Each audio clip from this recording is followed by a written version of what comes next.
So it is good to be back. It's been a busy landing, I have to say,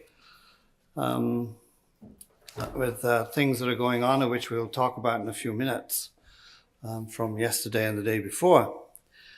But to begin with, let's just ask the question, what's going on in this gospel? What is going on? And what's going on with Jesus? He seems to have lost his cool. This is not the Jesus that we're familiar with.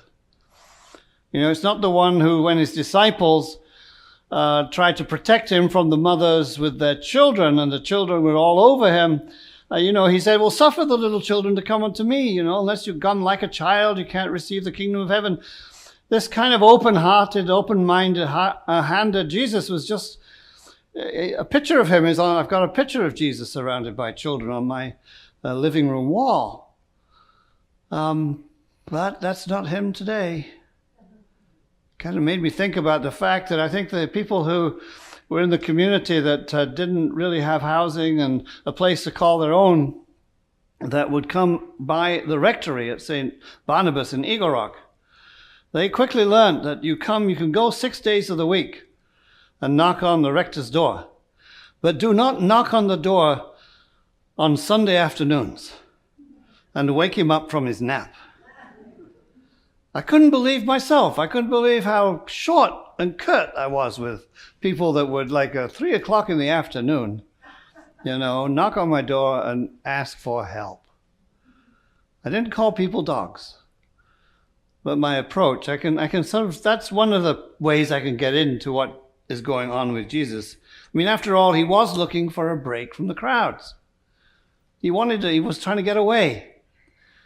And he thought he could find such a place in the woman's house, but no one, he thought no one would notice, and Mark has to tell us, well, they did.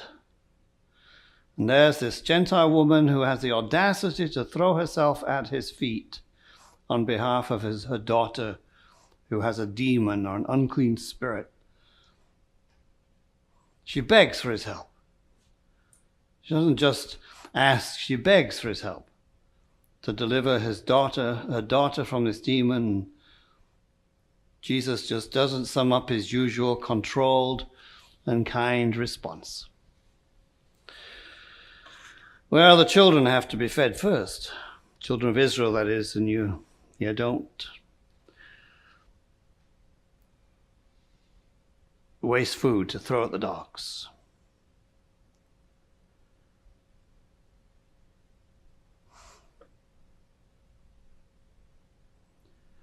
You don't waste food to throw at the dogs. So what was going on? All of the commentaries, sections that I was reading and in my preparation, they all kind of were focusing on this side of Jesus we'd not seen before. Yeah, he was human, he got tired, he got overwhelmed perhaps by people, and he might snap just as we've snapped. Or did he? Did he really? Maybe he really thought he had no other focus than the people of Israel. Maybe that was what at that point, he was that was his understanding of his own mission. I don't know. It's fascinating having a younger group of grandchildren, for example, that are just finding everything for the first time, learning about this world that which they've been brought into, and they've got this mind that's growing, and they're trying to understand things, and and there's certain ages at which they know that they're their boss, like they know their boss at 2 and 3. They're the boss. They're boss again at the age of 8. They're boss at the age of 13. They're boss again at the age of 21. I don't know what it is, but, we grow and we learn, and our minds kind of take things in. And maybe even Jesus, being human, was not exempt from that process. And therefore, there was a moment when he had to suddenly be shocked. Maybe shocked by his own words, but certainly shocked by this woman's response. Well, even the dogs get to eat the crumbs under the children's table. Maybe that was what was going on, but I think Jesus knew pretty well about himself and about where he was in life, probably even by the age of 12. He seemed pretty savvy in that temple when sitting there with the high priest, the high priests, and talking away. He was already challenging the limits of the sense of being chosen and being special, and how that then related to one's relationship to other people that were not within the same area of privilege that you were in. He already was challenging those limits at this point. So I'm not sure I see him quite suddenly having an aha moment. What I do see, or maybe I just have to hope to see, is a twinkle in the eye. A twinkle in the eye. A mischievous side, which I do think was there in Jesus. I think he knew how all this looked. He knew that this woman had come into his presence, and though he somewhat private in the house, people were staring in. People knew what was going on. They had noticed him. They all were kind of interested to what was going on. And maybe what Jesus did, this is how I see it, what he did was simply speak their minds. He spoke their minds. Well, the children of Israel first. Don't waste stuff on the dogs. And in expressing that, giving voice to what was hidden in everybody else, maybe then he took a great risk. I mean, how would you feel if someone called you a dog? I don't know whether you'd stand around to wait for the next thing coming out of your mouth or that person's mouth. But he took a big risk in that relationship, in getting so familiar with her to be able to do that, make those comments. And then, of course, she just lived up to his expectation, and she was able to respond. She didn't cower at the sharpness of his words. Maybe as a Gentile, she had heard such disparaging calls many times, living within that community. And so to be called a dog was just like water off a duck's back for her. She'd heard it before, and she stood fast. She stood fast. And she said, well, even the dogs eat the crumbs from the children's table. Twinkle back. Twinkle in Jesus' eye, maybe one in hers too. We're not told he smiled, but maybe he did. Just like he smiles at lots of our prayers when we offer what we offer. I think I shared with you at one time when I was in a particularly penitent mood, and I got to the kneeling at the bottom of my bed, and I said, oh Lord, I am such a terrible sinner. And this voice came back, I know you are, go to bed. Go to sleep.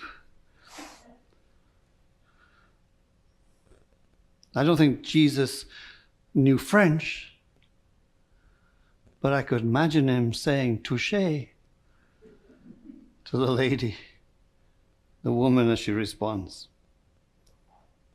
And he says to her, your faith, he says in Matthew at least, your faith has done the trick. The demon has gone. The demon has gone. The demon that made a distinction between those who have and those who have not. The demon that created division between people's religious backgrounds, who were in and who were out. It was a greater demon than one could imagine that Jesus had cast out in that moment of conversation. And it was her standing fast in her own being, in her own worth, in her own dignity, that helped make it happen. That helped make it happen.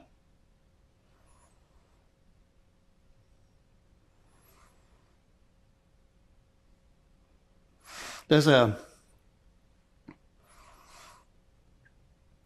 sort of psychologist, or I don't quite know what he is really, or what he was, but I found a book in one of my bookshelves upstairs when I was at home recently, and it was called the Friedman's Fables. It's a series of parables written by a man called Ed Friedman.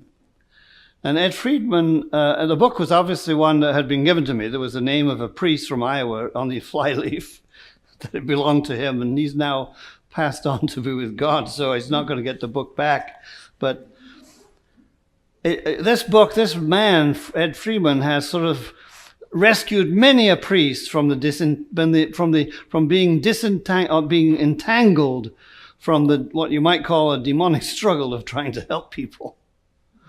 You know, where we get triangulated and where we get drawn into other people's issues, and they're really not our issues. You know, there's kind of stories he tells, for example, too, that come to my mind. One, he tells the story, he starts off with the parable of two people who meet on a bridge, and one gives one of them a end of a rope, and then he ties the other rope round his middle and jumps off the bridge and says, "Hold on." You know, well, we've all lived with those sort of situations sometimes, when other people have consequences of what they've done, but they don't want to bear those consequences, and so they give us the duty of bearing the consequences. Don't let me fall. As a church, we had that issue going on for quite a number of years when we went through in the early part of the 21st century. And the other one is about a tiger that turns up in a community and reckons that they're very friendly. I'm a friendly tiger, but you know, everybody is cowering around them and has to sort of do everything they can to kind of to placate the tiger. They're all frightened they might provoke the tiger into doing something, but the tiger keeps insisting that, well, I'm fine, thank you very much, I'm not going to hurt you. But everybody's cowering until a new person comes into the group and says, "What's the tiger doing wandering around?" And they said, "Well, what do you mean?" "Well, let's cage the tiger." And that's the story. The caging of the tiger. There are other ones too that he tells. And why I'm bringing this up is because that's kind of what's going on here in what Jesus is talking about. Jesus is probably, is the most differentiated person. He knows where he ends and somebody else begins. He knows where he begins and somebody else ends. And he doesn't get drawn into those issues that we tend to get drawn into by wanting to overhelp or wanting to underhelp or whatever it might be.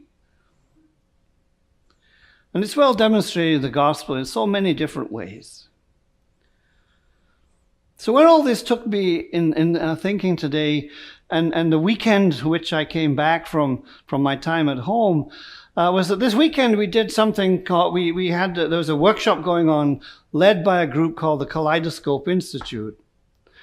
And the Kaleidoscope Institute is a group of people, it's a work of a man called Eric Law, who was a Chinese, Chinese immigrant from Hong Kong. His parents came from Hong Kong, and he grew up from the age of 15 in American society, also a gay man. And so lots of different things going on in his life that made him stand out from other people around him. And being a Christian person, he wanted to sort of explore difference and explore the ability to come together through difference. How to feed life-giving things from one another, even though we're very different from our backgrounds and from even our languages and so on. He created the concept of grace margin. He says two groups of people and two individuals, if they give themselves the space of a grace margin to listen to each other and to sort of be present to each other, to be empathetic to each other, it's a possibility that the peace of Christ might happen, that community might happen, and community that is varied and richer because of its variety and its sort of multicultural layers. And the reason we were having these people come and talk to our own leaders, a group of our leaders, some of our vestry, and also from the vestry and from the congregation of St. Mary's, was because we realize that we live in a community of faith that does not necessarily reflect the community of life that is all around us.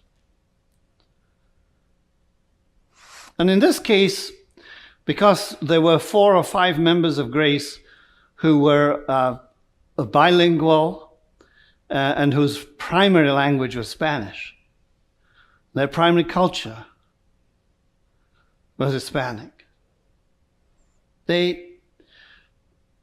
We wanted to look into this. How do we become a more connected group of people?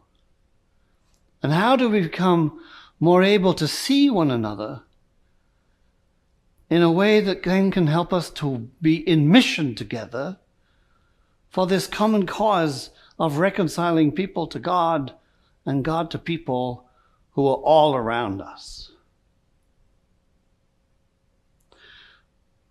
And clearly we are predominantly an Anglo culture. We're predominantly English speaking. We have things in common that are acknowledged from our culture. And we look upon others from a different culture, with a different upbringing and a different language, with a little bit of difference, a distinction, a distance. And so Kaleidoscope is about learning some ways of looking at these things and listening and receiving and connecting. One of the main principles is that for all of our interactions with each other, whether it's in whatever kind of community, there's kind of like this iceberg principle where what we can see and feel and hear is kind of just the 10 to 20% that's above the waterline. But underneath are all our values, all of our sometimes unconscious values, all of our traditions, our cultures, our histories, what our mother called us. All these things are kind of all hidden underneath. And so when we come together thinking we can connect at this level of sight and hearing and so on, we wonder why there's a gap. Well, it's because we're banging up against each other under the surface. It's a very difficult exercise to do as a 70-year-old, bringing your elbows together. I do need help from Carrie, perhaps. But, underneath we've got this bulging iceberg, and it's hitting each other. And so we can't even get close. We can't even get close. And I recognize this within myself when over in July 4th, I went to a party that my son-in-law and my daughter were going to. And some of their best friends have family that were recently come from Mexico. And they had not yet, they very recently come. And so there wasn't much English spoken. Most of their language was Spanish. I knew very little Spanish, but I was very conscious, very self-conscious of distance. Love your neighbor didn't quite work. I wasn't getting anywhere close. I tried talking soccer. I got smiles. I tried all kinds of different things, but, I wasn't that kind of guy, and they were probably not my kind of folk. The icebergs were kind of pushing up against each other. And we didn't have time at that point to sit and to ponder and to think about and ask the questions about our lives that might help find not just things in common, but the sort of empathy of understanding, of recognizing each other as that person who stands in dignity before the God who made them. I am so grateful. And these are the miracles of the Spirit. That at a time when we decided to do this as a church, the members of our church did this, the 4 or 5 members of our church whose primary language is Spanish, along with others of us, particularly from the vestry, kind of came to hear these, to sort of begin to wrestle with these things, and we'll be doing it over the next few months in bits and pieces. I'm so grateful that in the midst of all that, our lectionary has readings that were, decided maybe centuries ago for this day. And here we are with the Syrophoenician women, and we've got James, and I didn't really have much time to talk about James. You all can say, well, thank goodness for that. Because we can read James and we can say to ourselves, oh, that's us. Oh, I've done that. We had a woman who was giving to the church, St. Barnabas, she was kind of mad with some positions her church had taken, so she started giving money to the church in her sister's church in St. Barnabas in Eagle Rock, and she lived in Florida. And one day I'm crossing the patio at the church, and the senior warden was this sister. She was sitting there. She said, oh, this is my sister Anne. And I just gave him a kind of wave and went on. And the senior warden said, my sister Anne, the one who gives, she didn't say the one who gives the money, but my sister Anne. And I found myself going, oh, that, and how nice to see you. And, this effusive thing kind of came out of me. James would not have been pleased. James would not have been pleased. But isn't it helpful to see those in the way Jesus took on the Syrophoenician woman, and then also to see how in James's time, within decades of Jesus leaving this earth and leaving everything into the hands of people just like us, isn't it helpful to recognize that they were having problems of this nature, of all getting along right then and there, and favoritism was happening, and it was all built around who really had authority and who really had power and who had the means and the privilege. And we fight this struggle. We fight this, we face this struggle even up to our present time. The mission of the church is to reconcile all people to God and God to all people. And I think we want to be good disciples. We want the Spirit of God to continue to work within us, to make us whole, to give us make us transparent to the love of God, even to people who we cannot communicate with through language, or we cannot communicate even perhaps with through culture. But I do believe that's the disciples' walk. I think that's what God wants to do with us, and what Jesus gives us the opportunity to engage in.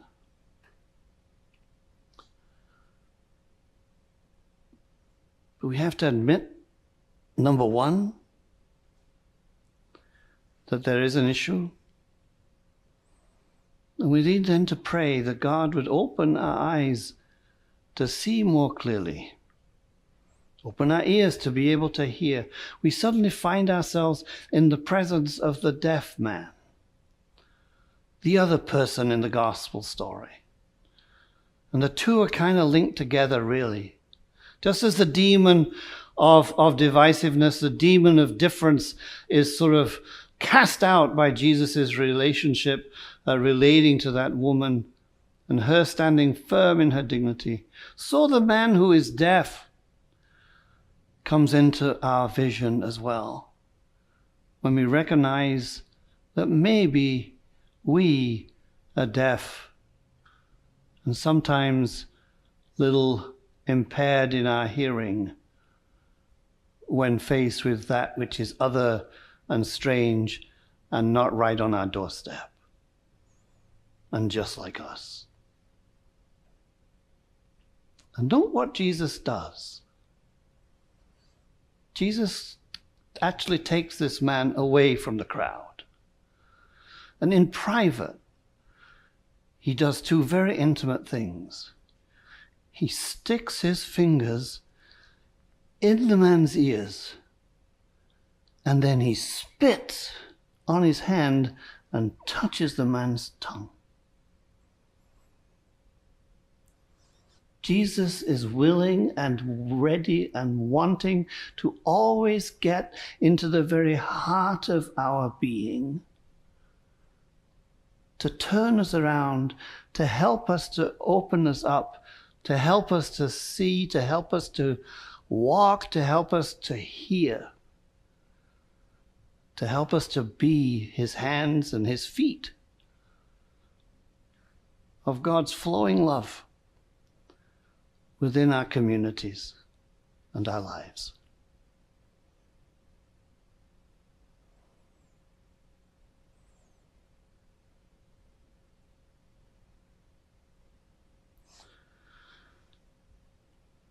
Are you ready for that?